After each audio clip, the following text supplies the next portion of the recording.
out to you guys and tell you a quick situation that I just went through. So, I'm just leaving Louisville, and in Louisville, I had a client that was under contract. So he calls me yesterday and he says, I need to pull the contract.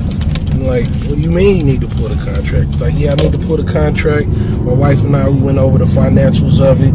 It's not exactly the payment that we're looking for. We're not comfortable with the payment.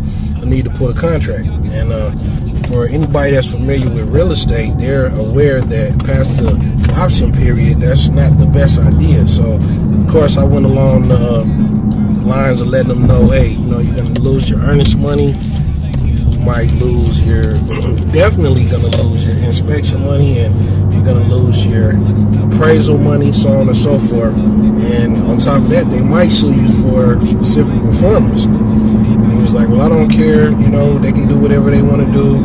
I just need out of the contract. I'm not comfortable with it. I need you to cancel it. So I'm like, yeah, I think you're making a poor decision. However, I do respect whatever decision that you make, and I'm going to support you.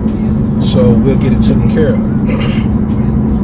So he says, okay. I call back 5 minutes later. I'm like, listen, just in case they try to put something on your credit or do something to deter you from getting a house later, if you were to get sued for specific performance, it might be a good idea that we go out and find a house that's more so in your price range that might be suitable for you and your family.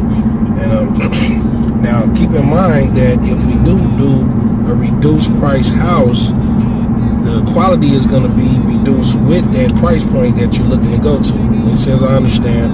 I sent them some properties. You sent something back you wanted to see, and I'm just left from meeting them. So when I meet him at the property in Louisville, of course, his price point originally was $220. That's the house we had him contracted at that particular price. This particular house was $170, $180. So of course, you know, it showed due to the fact there were stretch marks that looked like foundation, as well as some discoloration in the roof. And he was like, yeah, it's pretty bad. Like, yeah, that's what I was trying to tell you.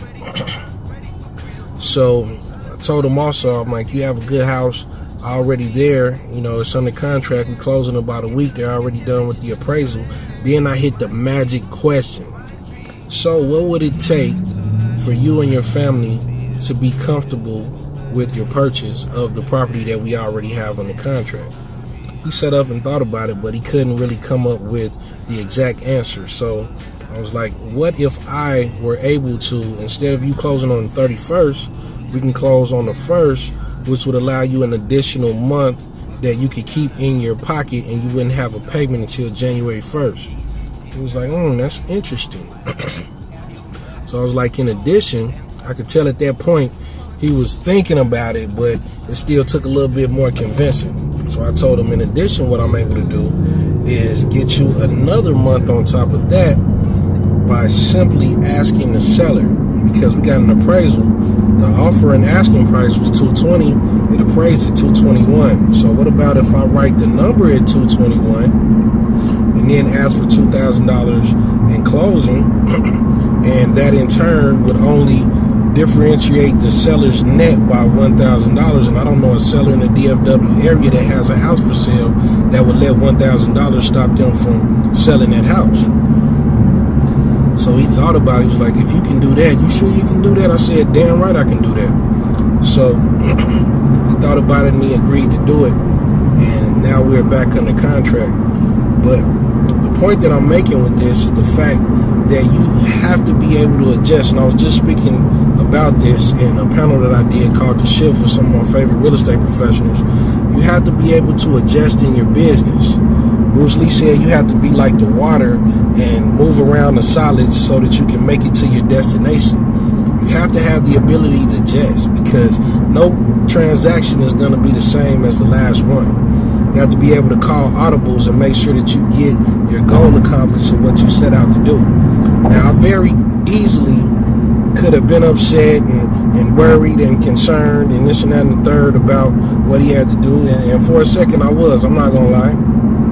But the majority of the time was spent coming up with a solution and worrying about the problem. Again, I say the majority of the time was spent coming up with a solution and worrying about the problem.